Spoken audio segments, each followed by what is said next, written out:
Good afternoon, everybody. I'd like to welcome you along to the annual general meeting of the Asbestos Diseases Society for 2023.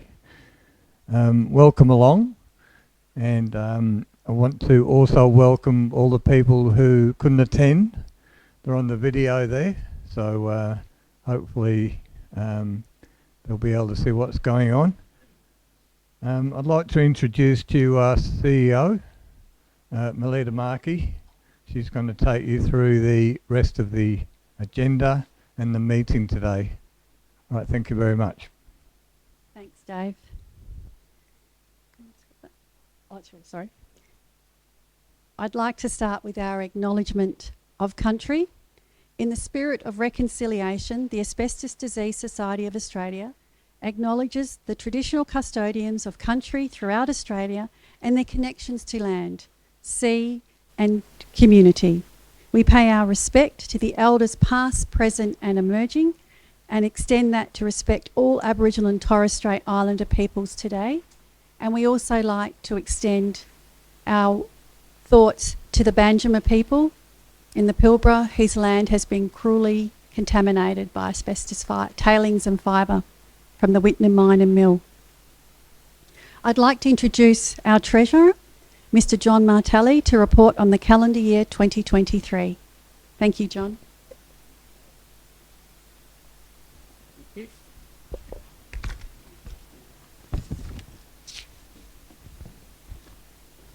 Right, good afternoon, everyone. On behalf of the Asbestos Disease Society of Australia, ADSA, I present the Treasurer's report for the 2022 calendar year. I want to start off by saying that ADSA is in a sound and strong financial position. I do have a copy of the auditor's report in my possession, so if anyone would like to see that report after the meeting, during the meeting, please let me know and I'll make that available to you.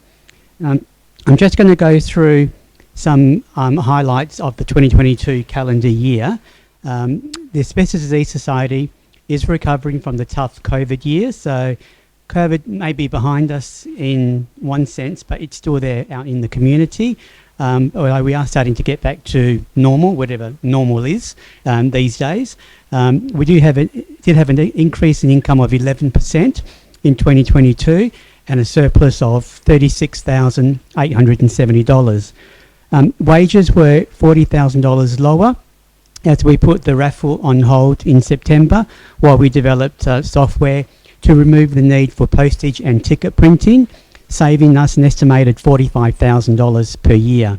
So cost efficiencies are paramount in the society. We're trying to save money so that we can use what money we do have and save for the members and potential members of the society.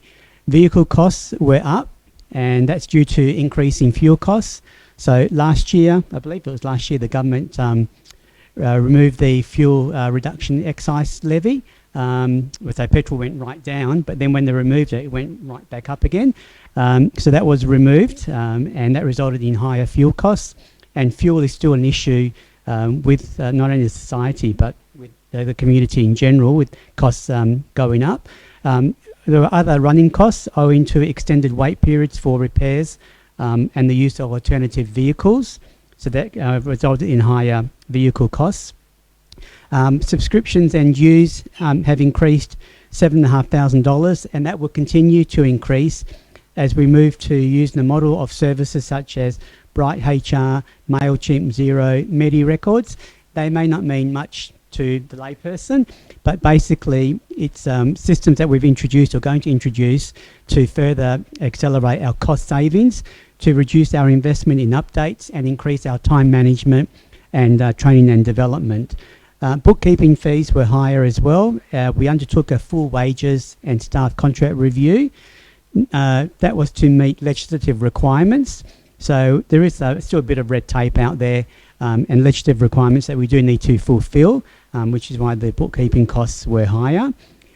We also getting new clinical support and implementing fundraising software, and that we will continue to review our costs and staffing levels to ensure that we're able to meet the increasing demand for the Asbestos Disease Society of Australia services. There also is a major focus on the promotion of asbestos awareness, and that's seen an increase in associated costs, once again resulting in cost savings and higher profile in the community. So in closing, I'd like to thank the ADSA committee, staff and all the volunteers for their solid contributions throughout the year. It's sincerely appreciated, and I thank you all for your attention and time today. Thank you.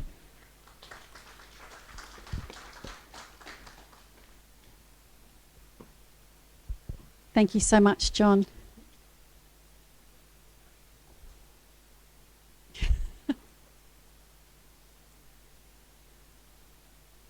I'd like to introduce our returning officer, Miss Gemma Feeney.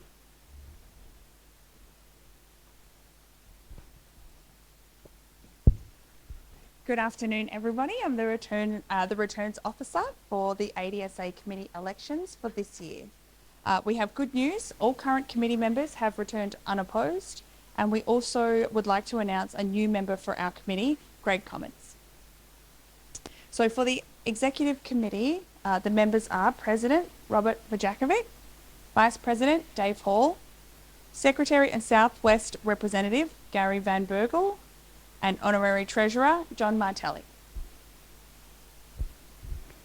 For the Ordinary Committee, our Medical Advisor is Dr. Greg DeLue. Our Ordinary Committee members are Leonard Markey and Greg Commons, and our representative for Victoria and New South Wales is Stephen Benedict. Oh, and we also, I apologise, another committee member is Camillo Conti. I would like a second to put this before the meeting that the Executive and Ordinary Committee are returned unopposed. Need a committee member to second? Dave? Beauty, thank you. I put it to the general meeting to accept that the Executive and Ordinary Committee have returned unopposed and will be recorded in the minutes. Beauty. Thank you, everybody. Back to Melita. Don't take my notes. Thank you, Gemma, who does an excellent job.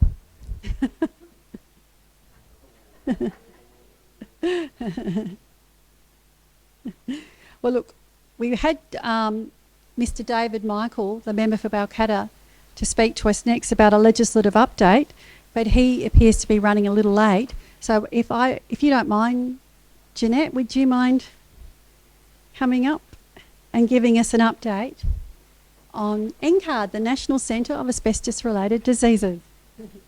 Yes. Gemma, are we good?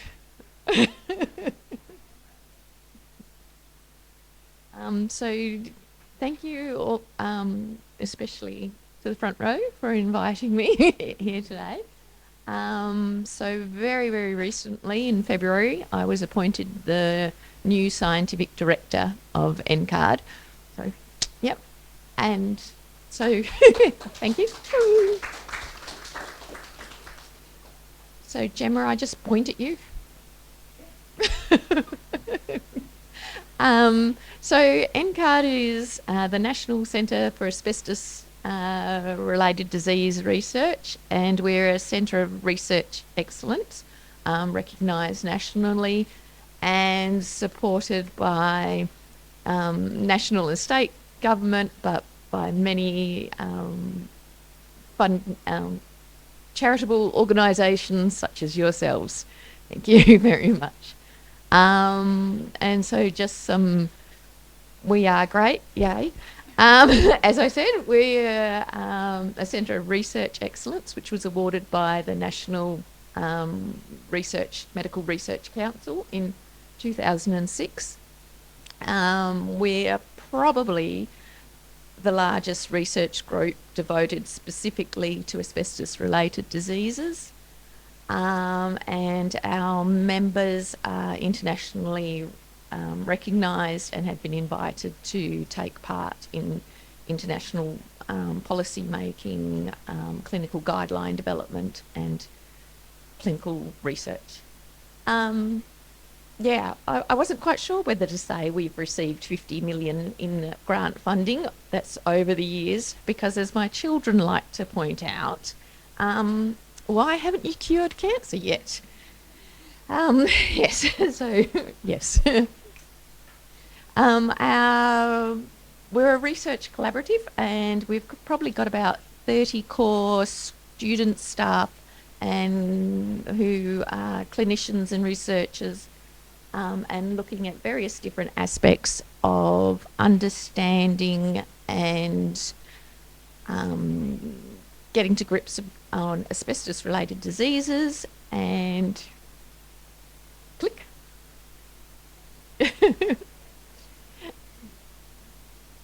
And I was just, I promised to be quick, and so I was going to be quick.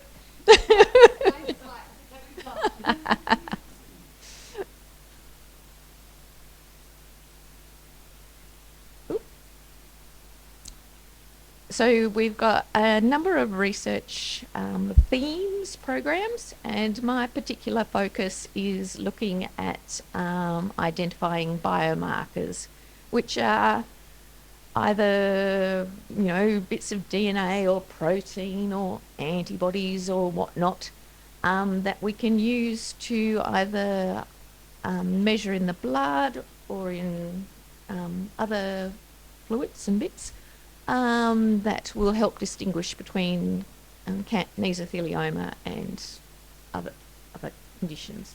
Go back. So what I especially wanted to say to this audience was that none of our research would be at all possible if it wasn't for the kind support of mostly your members in donating their clinical samples when they get sick. So we have a large biobank of people's bits, and which we use in our research. Okay.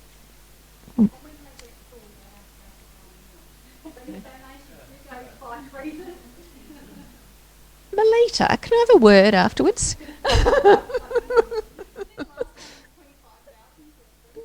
Yeah, it's not. It's not cheap.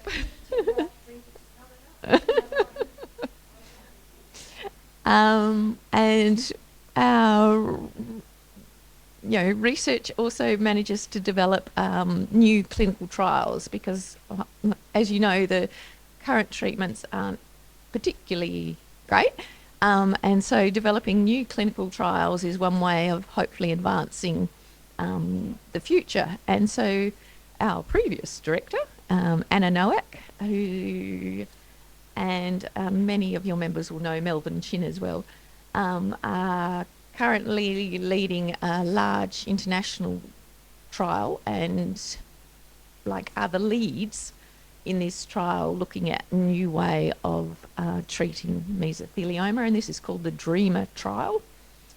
And again, they're collecting samples and tumour and blood from people to identify biomarkers to see if you can predict who will respond best and what not. Thank you. And again, I'm looking at a different kind of clinical, sorry, I keep not talking into the mic. Clinical trial, again, looking at using the immune system to try and attack the tumour. So this program of work, we take the actual individual patient's tumour, do DNA sequencing, computer predictions, and try and make a personalised anti-cancer vaccine. This is very, very early stages at the moment, and we have a very, very small clinical trial running in lung cancer, but we're in the process of developing one for mesothelioma. Okay, next one. Oh, and Ross Francis has recently agreed to be co-director with me, so she will be our clinical director of NCARD. And her research program focuses on utilising imaging to help predict and understand treatment responses. And these whole clinical trials and things, they come about after years and years, decades of laboratory-based research, which we're very fortunate to have a team of young scientists who are very focused on looking at, again, our collection of samples from people, and also, unfortunately, a lot of work gets done in animal models, and so we have a lot of mice experiments. And I just wanted to say, next slide. Thank you, and all of this wouldn't have been possible without the long-standing engagement and our fabulous relationship we have with the Asbestos Disease Society of Australia. Thank you. Thank you, Jeanette. And look, while I've got Jeanette here, I'd like everyone to know that Jeanette, if you haven't been following Facebook, is the recipient of a fabulous fellowship from the Cancer Council. Can you tell us a little bit about that, Jeanette? Yes, so the Cancer Council is very peculiar, because I knew about the award before Christmas and they've waited 3 months to announce it. So it's a fellowship to help pay for my salary, because I don't know if many people know this, but researchers on the whole aren't paid for the university. So I'm a professor at the university, but the university doesn't pay my salary. All of the research team are supported entirely by getting money from grants. And so out of our 30 people, it's only the clinicians who have a salary. Everyone else is on a 12-month contract or thereabouts. So this is fabulous news to have support for the next 4 years. We're very lucky that Jeanette was the recipient. Fantastic work, Jeanette. And this is something that we feel very strongly about at the ADSA, and I just want to steal a few minutes from the meeting to talk a little bit about the challenge faced by researchers, and one of the reasons that the ADSA works so tirelessly to fundraise to help support our researchers with the very strong area of supporting the salaries. A lot of people just don't realise the difference when you have a clinician scientist as opposed to a scientist. And we need these people here. As we've said, unfortunately, WA is the mesothelioma capital of the world. It's a terrible title to have. And one of the things that we decided at the ADSA, our committee and our team, is that we feel that it's time to move from the old narrative of asbestos diseases being industrial diseases, which was fair at the time. The cohorts were from Whitnam, James Hardie, WA Government Railways, talking over 50 years ago when they started really appearing, to now where the data is showing us through all the work of unions, health and safety, work safe, safety equipment, that occupational disease is declining.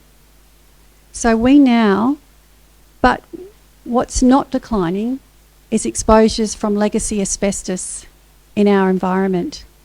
2/3 of homes in WA and Australia were built between 1950 and 1980 have some form of asbestos. People renovate them, people demolish them.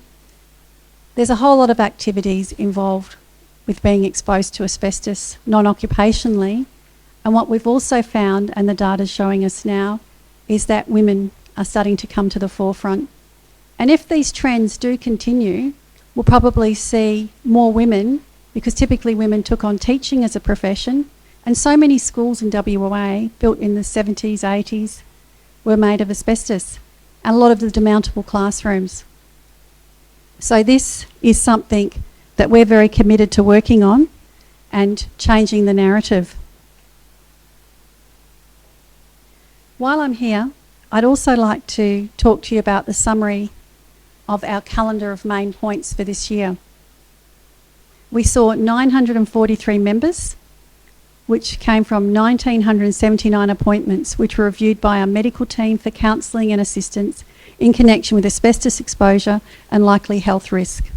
including spirometry and referral for further medical review. We had 254 new registers that were evaluated and counselled by the ADS staff.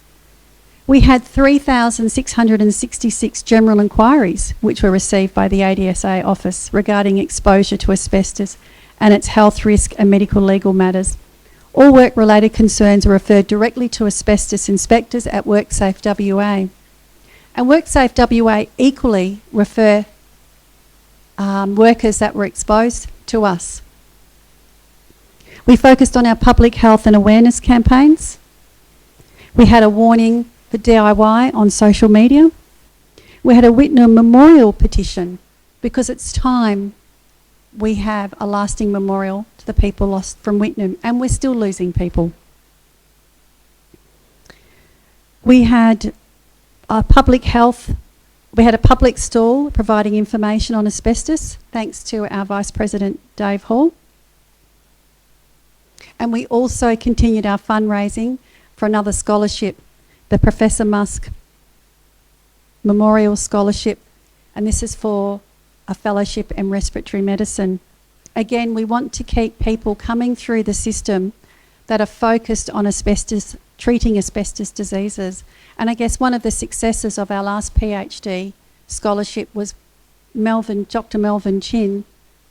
And when Professor Nowak moved on to a university position and out of the clinic and treating rare cancers like mesothelioma and brain cancer, if we hadn't had Melvin prepared with a PhD, we wouldn't necessarily have an oncologist who was really passionate about treating people with asbestos-related diseases. So it's very important we provide these incentives for people to focus on our area of disease.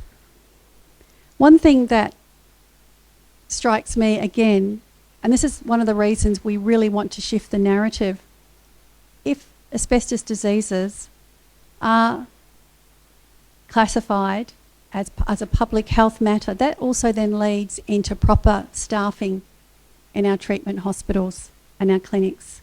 So this is another really important matter. So rather than us looking to see who we need to treat our people, hopefully we have that looking from the top down. Sadly, more than 148 of our dear friends and members have lost their lives due to asbestos-caused diseases during 2022. And of those, 28 members lost their lives to pneumoconicosis. So it's been a tough year, as always, when we talk about people we've lost. And the reason I waited, I thought it was really important to say, while that's very sad news, we're very grateful for professors like Jeanette, who after all these years are still battling to stay around with that insecurity of funding to support our people. So thank you, Jeanette, and thank you to the other scientists.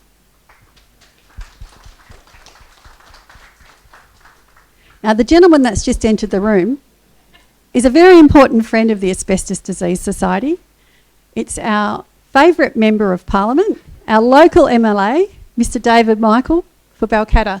Now, David has been a fantastic supporter of our organisation. He lives up the road, so he can walk to our office, and his office is in Balcatta. But David has a special connection because he grew up in an asbestos house, and he is very committed to making sure that our members have the best support and he works very closely with us and has been a great friend for many years. So David, I might hand over to you. Give us a legislative update. Or would you like a break? All good.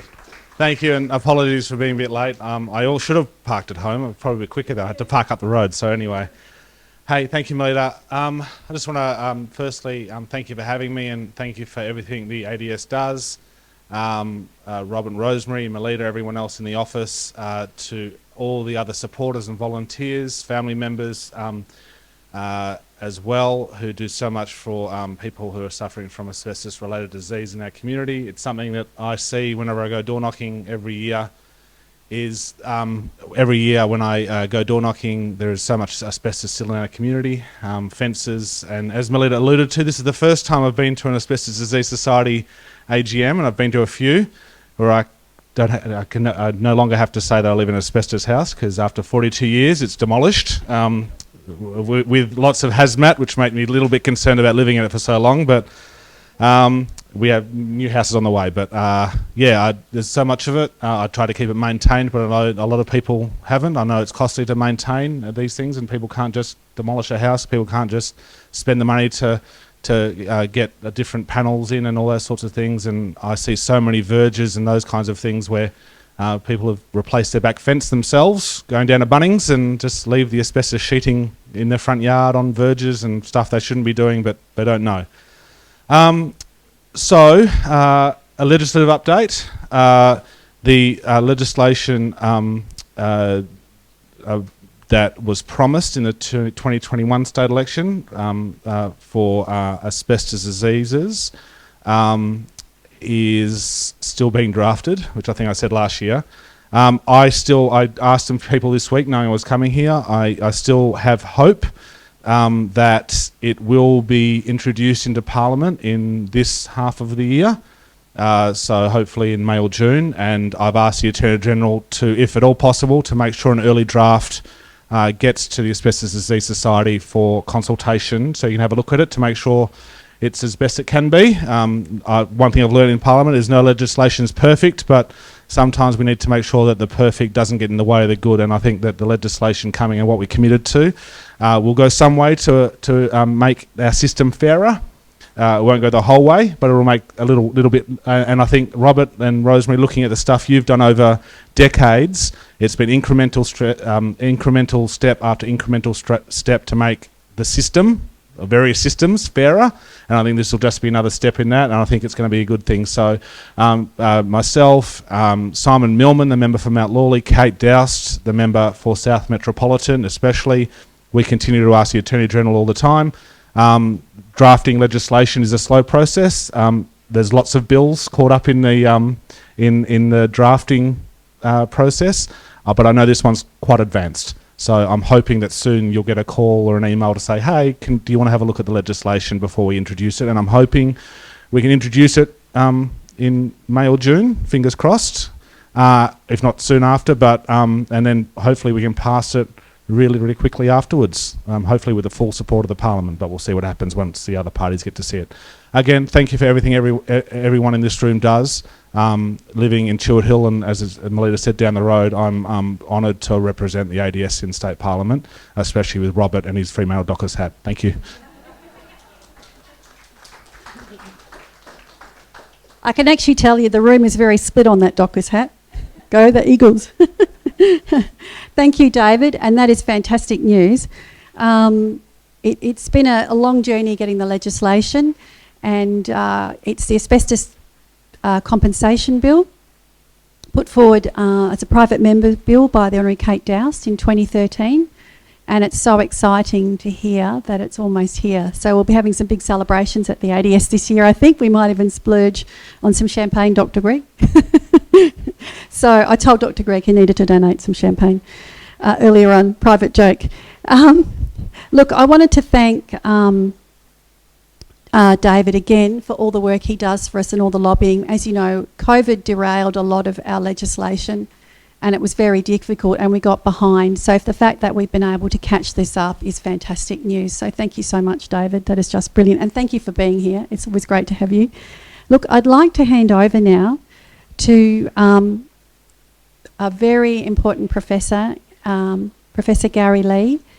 He's a respiratory specialist at Sir Charles Gardner Hospital and a scientist. He treats a lot of our people, and they speak so highly of Professor Lee and how kind he is and the work he does to alleviate their suffering. So we're always grateful to have any time from Professor Lee. He's just got back from New Zealand. So thank you so much for coming today to update us on what's happening.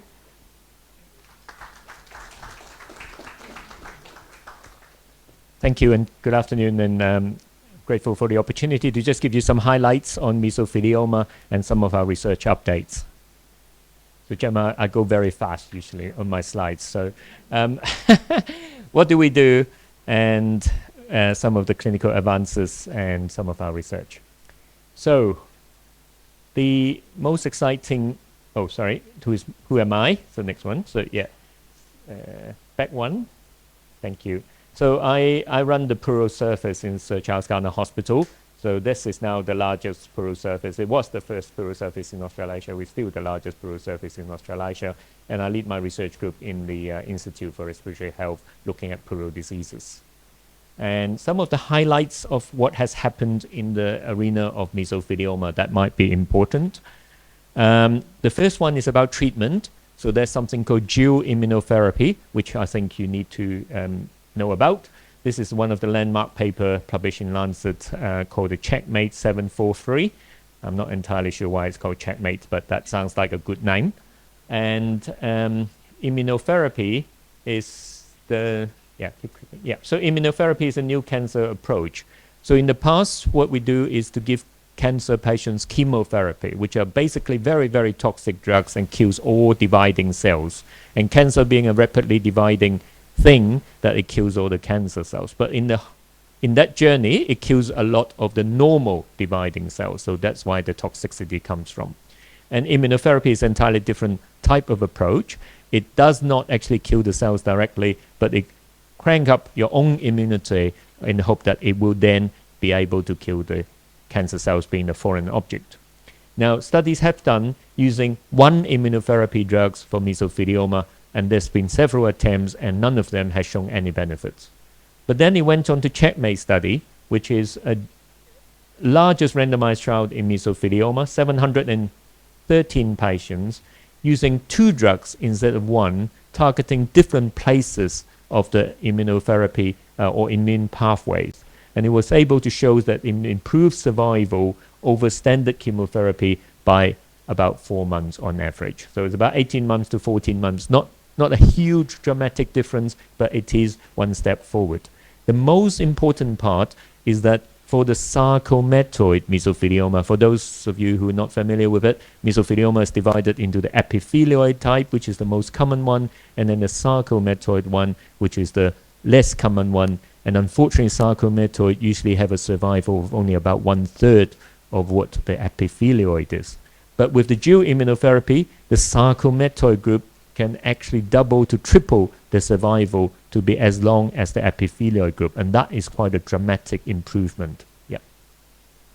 And there's also some new diagnostic markers. So mesothelioma is traditionally very difficult for pathologists to diagnose, but there are some new tests. So by looking under the microscope and looking at the tumor cells and staining them for all kinds of fancy tests, if the cells have lost either a gene called BAP1 or CDKN2A, took me a long time to actually go and say that smoothly, then these cells have already mutated to become cancerous, i.e. they're no longer benign, normal mesothelial cells, they become mesothelioma cells. So this process allows the diagnosis to be much easier, and from the patient's point of view, it allowed us to diagnose it on the fluid a lot more and avoid a lot of unnecessary biopsies or keyhole surgeries to reach the diagnosis. So that's important.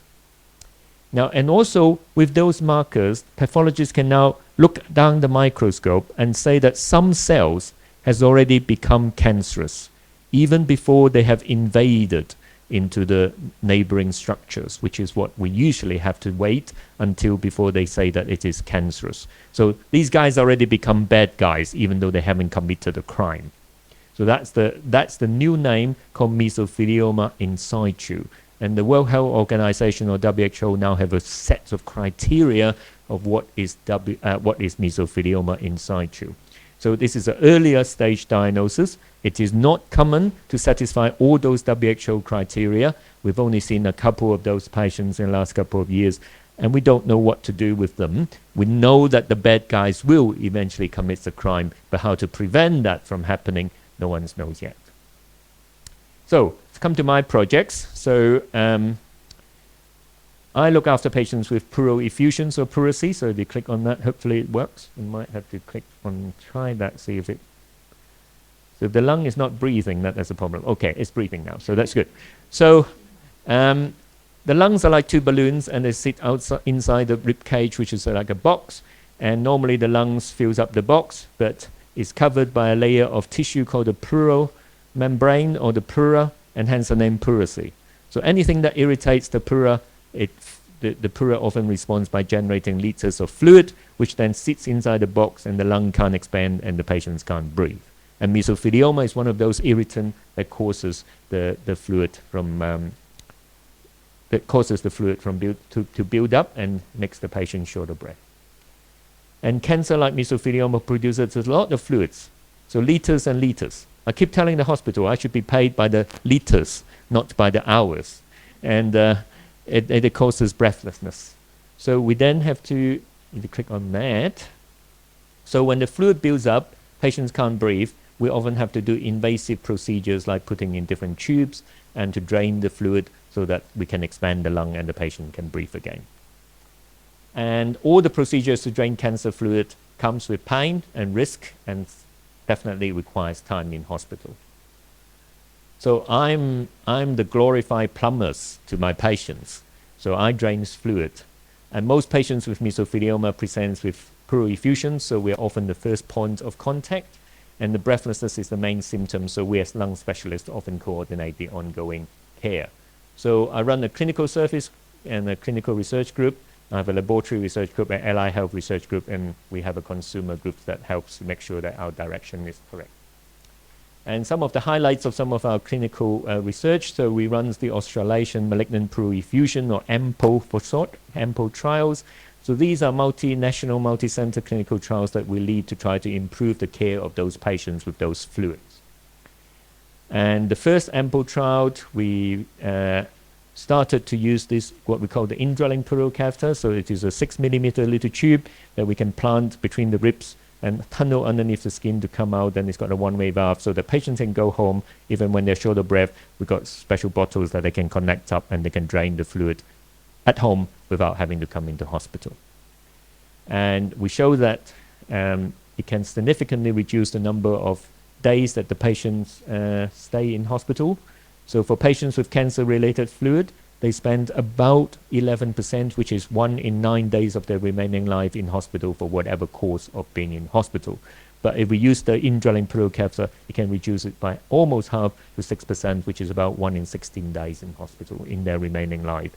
And it significantly reduced the need for sticking further needles or tubes in people's chest down to 4%. In other words, 96% of people using that method does not require any further invasive procedures. And then we went on to the second AMPO trial to try to optimize the use of the drainage, and we shows that if we do it aggressively with a daily drainage, these patients feels better, walks further, and have better quality of life scores. At the moment, we are 112 patients into 158 patients required for AMPO-3 trial, which is to compare the indwelling catheter with surgery or keyhole surgery to try to stop that cancer fluid formation. So the IPC is very popular in the UK setting. The surgery is very popular in the US setting. So it's kind of like driving on the left side of the road versus driving on the right side of the road, and no one knows which one is better. So the only scientific way to do that is to do a randomized trial, and we're kind of 2/3 of the way into there. Yeah. And the next trial is coming up, which is supported by the Cancer Council, is we need to try to improve the care and optimize the indwelling catheters by reducing the complications. And the complications that people are most scared of is infection. So this is taking a lesson from the peritoneal dialysis doctors, so that if we put antibiotics around the skin of the catheter, it may help to reduce the infections. So this is the next stage. Okay. And we also have an allied health research arm. We have dietitians finish the PhD. We've got exercise physiologists, physiotherapists doing PhD with us, pharmacists doing PhD with us. And we also work with the clinical psychologists in Curtin University a lot. All of them do projects, which I don't have time to talk about today, to optimize the care of these patients with malignant pleural effusions. And one of the projects is called the ISC Teams, which is the Integrative Supportive Care trial, and this has been funded by the Dust Disease Board to look at if we provide a one-stop shop with a teleconference providing nutritional support by our dietitian, the psychologist, and the physical activities and exercise program individualized for the patients, whether they can improve their quality of life and also allows them to walk further, do more things in their days. So lastly, I just need to thank my very hard-working clinical team, my laboratory team, for generating a lot of data that you have just seen. Thank you. Thank you, Gary. And if you look very closely at that allied health project, that's something we've been talking to Gary, because anecdotally we've been doing a lot of that work here at the ADS. We have a dietitian that comes in and presents to patients through our pastoral care groups. We talk about exercise. We have a nurse practitioner talking about mental health issues and working with people. And Gary said, Melita, I'm getting the science to prove it and you guys are going to implement it. So it's fantastic. We're really looking forward to, when we finish our renovations, having a state-of-the-art setup here for our patients to participate in these tried and tested programs by the work of Gary's team. And again, I really wanted to focus a little bit here on research, and again say one of the time wasters, I think, is the fact that they constantly have to apply for these grants. And one of the things I would like to see, and this is the gold standard given we are the mesothelioma capital of the world, and we also have significant numbers in the thousands of asbestos-related lung cancers, as well as pneumoconiosis and other dust diseases, is to see direct funding for dust diseases in this state, whereby our researchers have a set amount like they do in New South Wales, which is eye care, and they have about $2 million a year available for research into dust diseases. So the researchers in New South Wales aren't competing against lifestyle diseases, and these diseases, remember, are caused through no fault of anybody other than a failure to undertake what I consider a consumer recall of these faulty asbestos products, or assist in helping people get them out of our built environment safely. It's very expensive and it's very tricky, and it needs to be done by professionals. So there's a whole piece of work to explore there. But in the meantime, if we're making funds available for our researchers, so it's very easy for them to source money, up to $2 million a year, be fantastic, like they have in New South Wales, where they're not the mesothelioma capital of the world and they've got 3 times our population, that we really actively pursue this. And David knows I'm very passionate about this, having made several motions through our branch, and David has been a supporter of that. So we're very grateful, and we'll keep plugging away to try and ensure we get this dedicated funding to dust diseases in WA. That's something we're not giving up on. So look, thank you so much, Professor Lee, for all the work you do. The indwelling catheter, I know from our patients, the feedback we get has made a significant difference to their quality of life. So I look forward to see the results of those international trials. I'm sure they'll come in the favour. We're on the left-hand side, are we? I'm sure they'll come in our favour. Okay, look, thank you so much. Now we're coming to closer to the end of our AGM. And as always, it's a very important part of our AGM when we talk about the awards. The Professor Eric G. Saint Award, and that's our 31st this year. But before we get to that, and we have some very important guests for that today, and I look forward to introducing them, we have a new award. It's an international award. It's the Devil's Dust Award. And this is something that was put together by international colleagues who worked very hard on trying to get asbestos banned around the world. Because it's not just a problem here, it's a problem around the world. And in some countries, they still mine it, manufacture it and export it. The Russians are particularly fond of asbestos. Doesn't surprise you, does it? So I'd like to hand over to our Vice President Dave Hall, who will talk a little bit about the first ever annual Devil's Dust Award.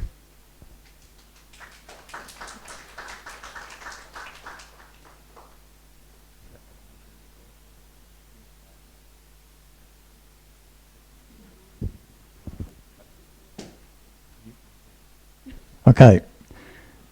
Just before I get into the new award, just want to make mention of there's a lot of people here who've helped the raise funds over the years, and one of the things that we do as an organisation is the annual golf day, and I've got some pictures down here.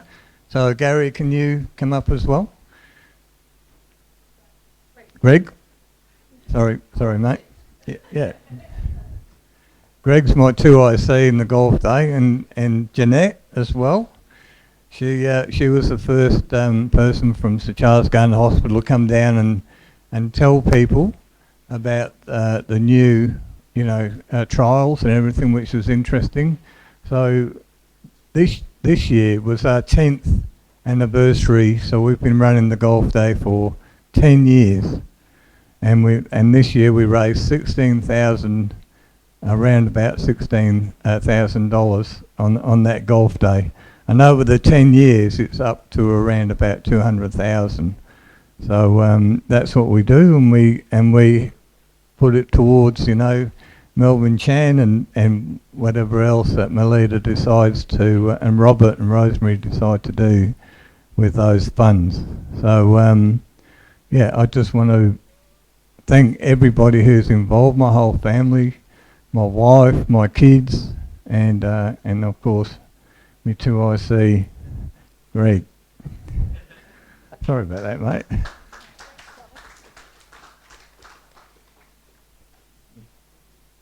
You'll never forgive me for that, I don't think. And the reason I actually had Gary's name in my mind was, just before I get on to this, is that one of our long-standing committee members, Gary Van Bergel, this will be his last, well, he's not here, his last AGM.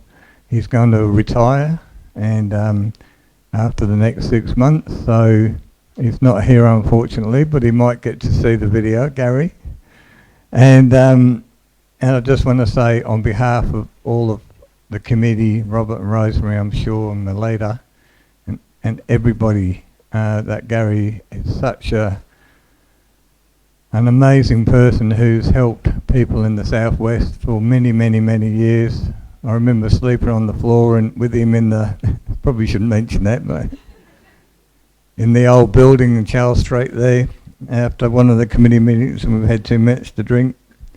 But yeah, happy travels, Gary, and dismissed, mate. Okay, so today we're going to present the Devil's Dust Award. Judging this competition was a person called Laurie Kazan Allen, International Ban on Asbestos Secretary. She has recorded a short clip for us to watch, and we're going to put that on there for you. From London.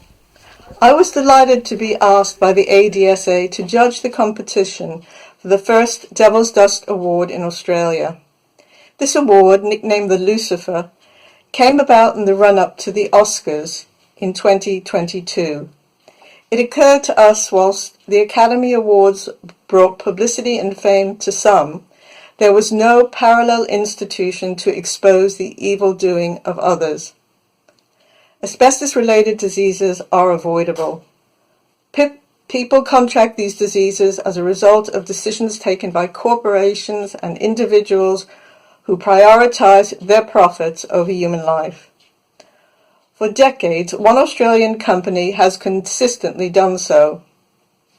Having finally been exposed for its criminal behaviour, largely thanks to the work of the ADSA and trade unions, this company continued to treat its victims with contempt. Where the company could have helped end suffering, it used delay tactics to protract legal proceedings and so steal precious time from asbestos victims and their families. It is no surprise to me that the winner of the inaugural Australian Devil's Dust Award 2023 is James Hardy. I hope that the recipient of this symbol of shame will consider the reputational damage this recognition will bring. Perhaps after a period of reflection, the company might decide to work with the ADSA on making amends. Using its healthy annual dividends, the company might make a start in addressing the consequences of its unhealthy commercial practices. If James Hardy decides to become part of the solution instead of part of the problem, it might consider a commitment to funding mesothelioma research in WA, home to world-class researchers. Thank you to everyone who ran this competition and to everyone who took part. sending our best regards to all the members of the Society. Bye.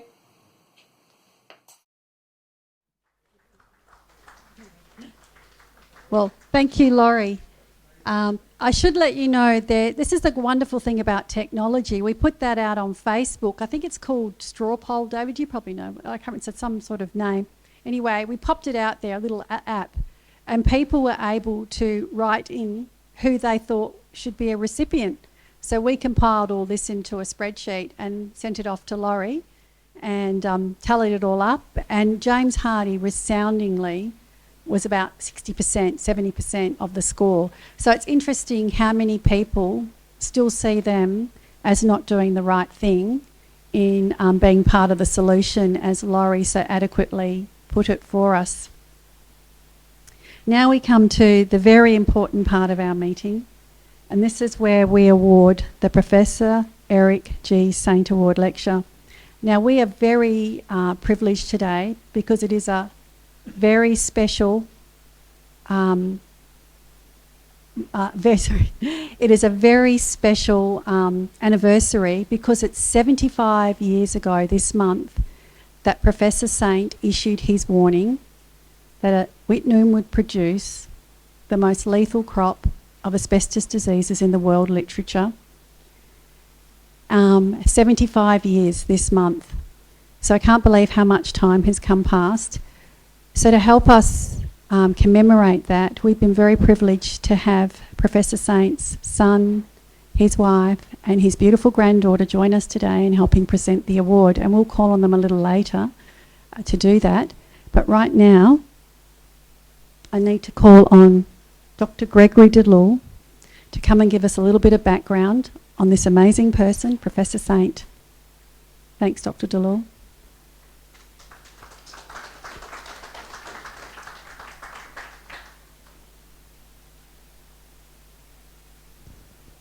Thank you, Melissa. It's my pleasant task to introduce the proceedings for the award of the Eric Saint Memorial Award. Who was Eric Saint? Very few people would remember him. It will become clear, well, hopefully with my brief, the whole of Western Australia is indebted to this remarkable man. On a personal level, it will become evident that I owe him the same gratitude. Born in 1918, Eric Saint spent his early life in Newcastle upon Tyne, where his father was a school teacher and his grandfather was a miner. He won the university exhibition and went to Durham University and read for an honours degree in science. But as he explained later, sense prevailed and he graduated with honours and a distinction in medicine. In addition to formal teaching, he was deeply affected by the widespread economic depression, unemployment being very high amongst miners in Newcastle. This was a passionate commitment to social issues, which became a principal driving force for the rest of his life. He also became a research assistant to Professor Brown in in King's College upon Newcastle upon Tyne, and his 2 years there gave him a very valuable insight into the new specialty of occupational health. It had long been the practice of young British graduates in medicine to take a return trip to one of the colonies before settling down to the practice of medicine at home. Eric Saint replied to an advertisement in the 1947 issue of the Lancet calling for a medical officer to join the flying doctor service in the northwest of West Australia. They accepted he and his wife Catherine accepted a 3-year contract as an alternative to an uncertain situation in Britain. He was aged 29 when he arrived in 1948, and apart from short visits, he was never to return to England. He died in Perth at the age of 70 still working at a full-time capacity. Far from fulfilling one short-term contract, he held a number of important positions and left an indelible impression on medicine in Australia, and in Western Australia in particular. Port Hedland, as is described later, was not then the busy, thriving port subserving one of the largest ferrous ore quarries that it is now. It was a sleepy township of about 500 of multicultural origin, lying at the north of a mangrove swamp, infested with flies and mosquitoes. He went there and he used to write a report to the next one. You'll notice that as a report, it's written in longhand, not by text and computers, and it written in his own hand. And in that, he went to Wittenoom to judge the to have a look at the mine, because he was interested in industrial medicine, and he reported, and I think the quote is Manita quoted that there. He quoted that in a year or two, Australian blue asbestos will produce the richest crop of asbestos disease in the world's literature. This report still exists and came to light, interesting enough, at the time of litigation in Melbourne, where there was a big case against blue asbestos. Again, it ended up being a big case against Commonwealth Sugar Refinery. Is that right? Yeah. And that you can imagine, in effect, his report was ignored. And of course, the other thing about Eric Saint was that I had the privilege of being a student for 3 separate terms, and the impression I was left with him was his enormous control and command of the English language, and which, of course, during the court case in Melbourne, and you can imagine the silks that were defending the suit didn't cope with his wonderful command of language and his letter, which of course that was the Hayes and Barrow case, wasn't it? That's right. 1948, yeah. And well, I won't go through. Firstly, it didn't exist. Second, it was lost. And the third thing, it was found again. A typical piece of bureaucratic mail. And two, he remained deeply saddened by the catastrophic events and subsequent bitter wrangling about compensation, all of which he felt could have been avoided by the application of the principles of industrial medicine already known before the mining began. 2 years later, he served on a committee appointed by the then President A.R.G. Hawke to report on the feasibility of setting up a faculty of medicine in Western Australia. Hard to believe that there was nowhere to train doctors in Western Australia up until 1957. And the potential doctors had to go to either Adelaide or Melbourne to complete their training, and that was therefore a province of quite a wealthy parents. And the report was accepted as the first. Because the answer to 2 questions were asked. Do we need a medical school in Western Australia? Obviously the answer came back as yes. How do we go about doing it? And in simple terms they said shake tins, which is what they did. They were aiming for £500,000 to commence the medical school. They raised £850,000, and because the medical school was started in 1957, and the first students who were first trained in WA commenced studies in 1957, and Dr. Saint was appointed as a Foundation Professor of Medicine. It was my privilege to be one of those students in 1957 whose life was shaped by the foundation of medical school in Perth. The school is 66 years old this year. The people of WA, myself in particular, owe a debt to the abilities and energies of Eric Saint for his contribution to the commencement of the medical school. I note now, not only there was one medical school as a result of this, there are now 3.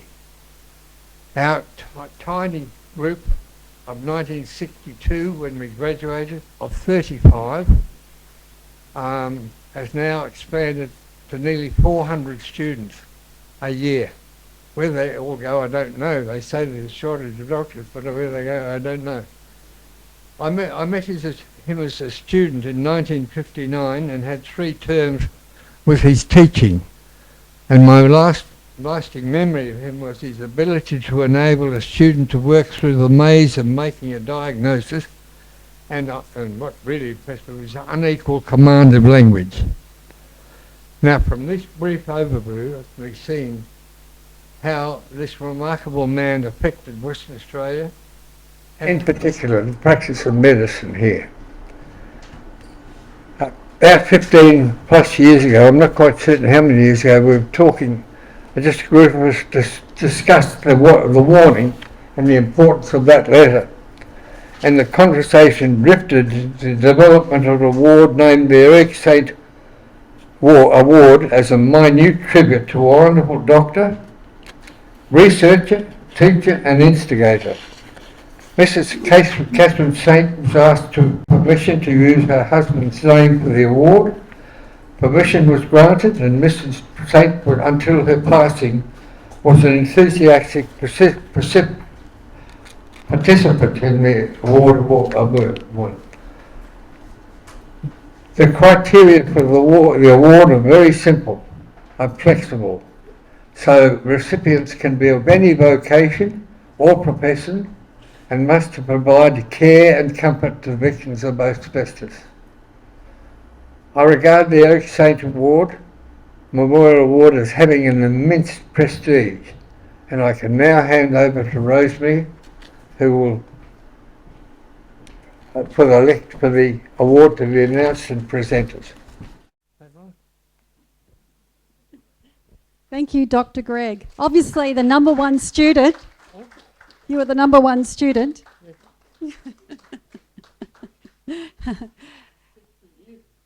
I know, it's amazing, isn't it? He's obviously a great teacher.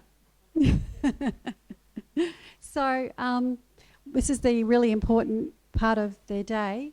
I'd like to welcome Professor Saint's son, Simon, his wife, Nancy, and his beautiful daughter, Tabitha, to come up to the front today and just stand on the either side there of the presentation. And I'll hand over to Rosemary now to talk about the award and present the award to the recipient's family.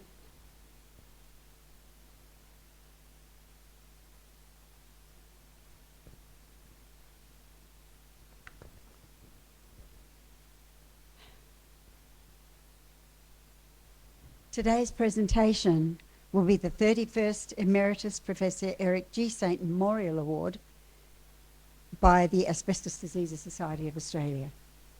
The award this year is to recognise an Australian pioneer who made a significant contribution to prevent the loss of lives to deadly asbestos diseases and will be awarded posthumously. It is my pleasure to speak with gratitude and with deep respect about the Honourable Ernest Francis Bridges' significant achievements. Mr. Bridge was WA's first Indigenous Member of Parliament and the first Indigenous Cabinet Minister in an Australian Parliament. In 1993, Mr. Bridge received the Medal of the Order of Australia in recognition for service to the WA Parliament and to Aboriginal affairs. In 2001, he was awarded the Centenary Medal for service to the Parliament and Aboriginal affairs.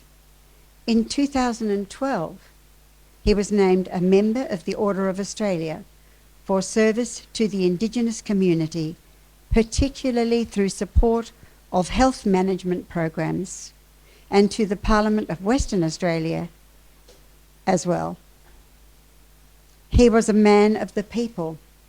He loved his family and he loved his music.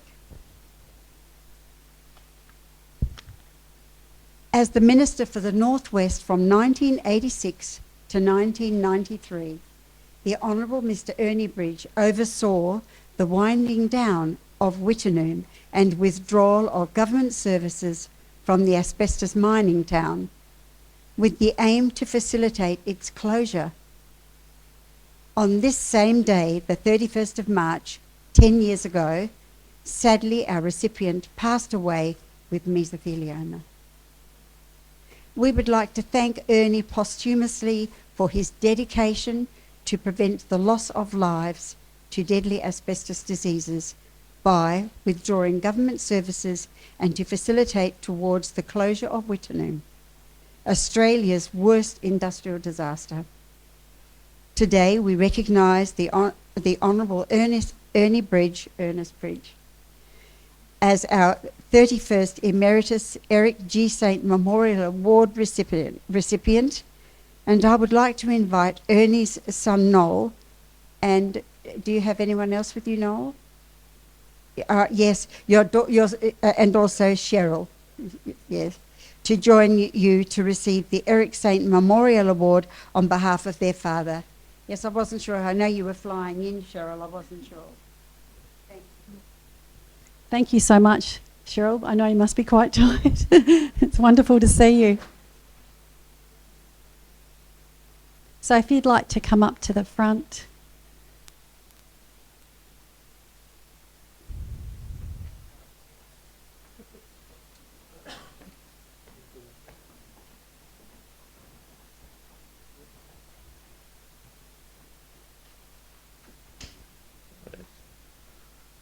Thank you, Melita. And thank you, Rosemary, for that lovely introduction. I've got a few notes here. Hopefully it won't take too long to get through. Hang on. I need some glasses as well.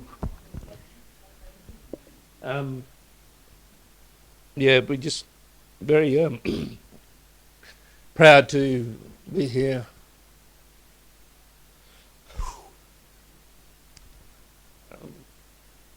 Let me gather my thoughts.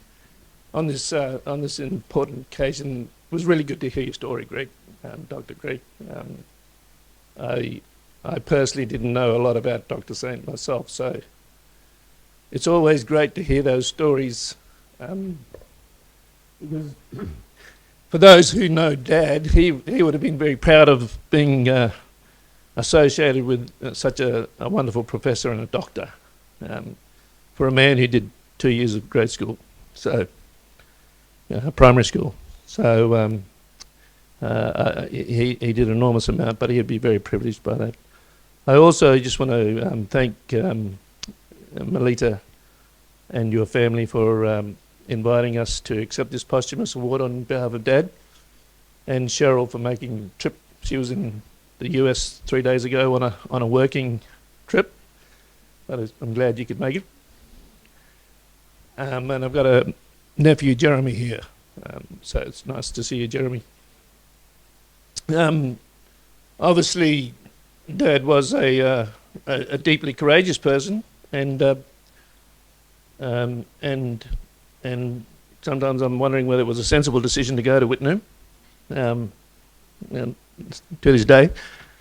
But he did in the line of his duty, and sometimes it calls on politicians to do those sort of things, David, so hopefully you don't have to face the same journey. But he always recognised the work of Robert and Rosemary, and now you, Melita. So for your tireless efforts in working with victims of the disease and their families in particular.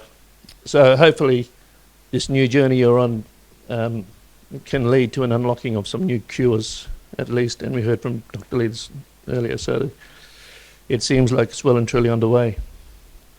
And we really do want to express our appreciation of the acknowledgement of this, of Dad's work.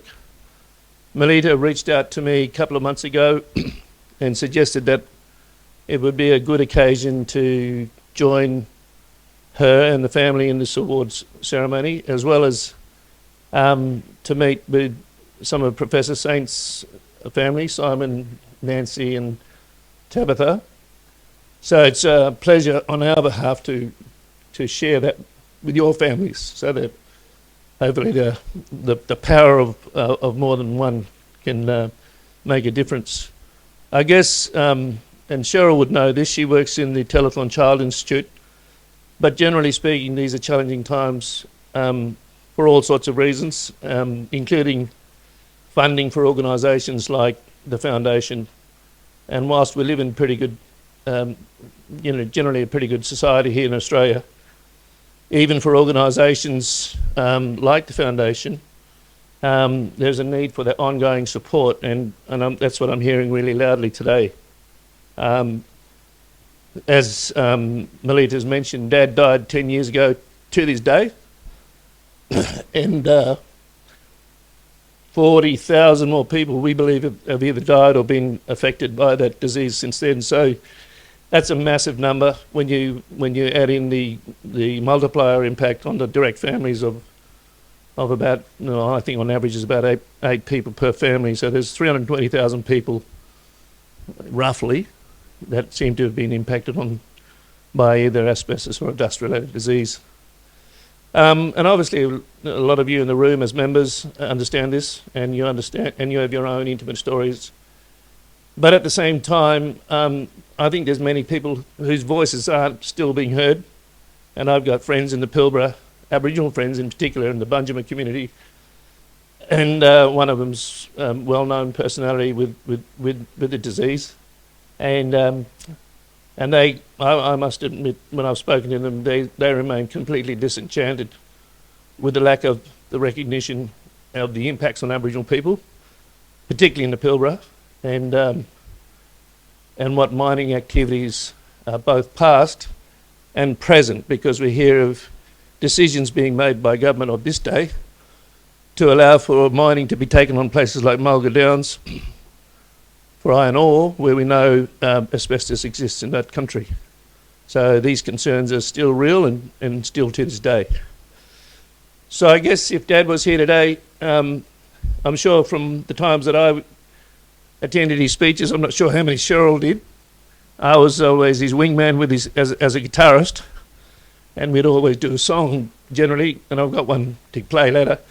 But he'd firstly continue to wish the best of and support for the endeavours of the Foundation and its people, your people, and also those that the Foundation is serving, the community at large, and particularly those who have contracted the asbestosis and dust-related diseases that you're focused on. But also knowing a bit about Dad, and we were close,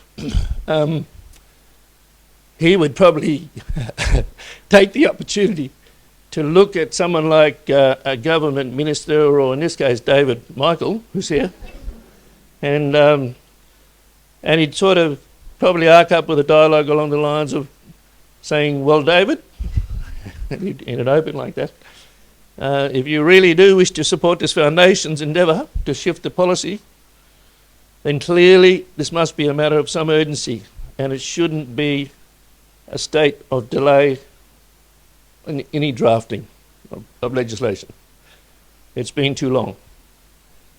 And we should take this disease and take it out of the realm of an industrial disease into what this Foundation is calling for, which is urgent research into the medical to give it a focus and funding, and to the establishment of this new Dust Diseases Institute that they're seeking to establish in the near future. I read today in the West Australian, when I came into Perth this morning, because I live in Adelaide these days, of the second page of the West Australian having on the heading, the power of West Australia resources sector on display. And in that article it talks about that the value that we are blessed with as a state from resources, which is taken on the entrepreneurial spirit and the ingenuity and willingness to go and to work hard. And then he goes on to say the sector contribution has made WA the engine room of the national economy. I mean, they're powerful statements, but they need to be heeded by the government when we know, as individuals who work within the regions, that the massive amount of royalties, David, that are being earned to the state through royalties for regions and other programs, and then that are being diverted back into Central Treasury. $25 million, I reckon, should be put into the bank account of this firm, this organisation. $5 million for the institute straight away, and a commitment of 10 years of $2 million a year for research, so Dr. Lee can get on and find some cures as soon as he can. And I think that's the sort of message, channeling my father.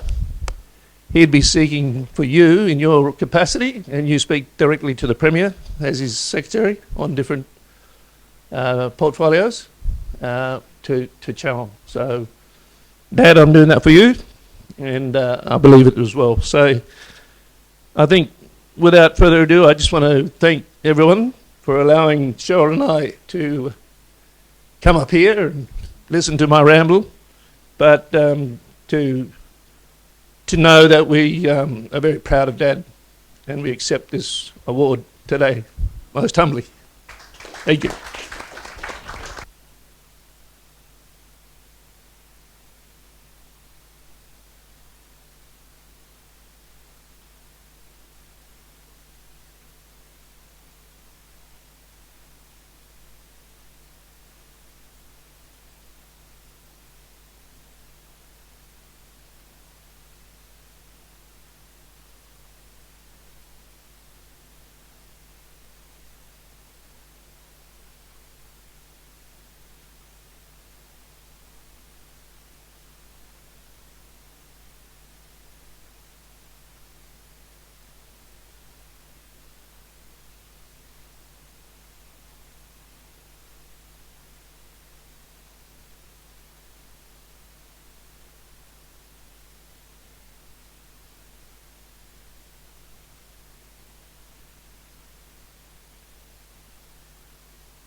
This is something very much a West Australian son, and he always was proud to be speaking about West Australia. Gave me a hard time when I went away. Thank you very much.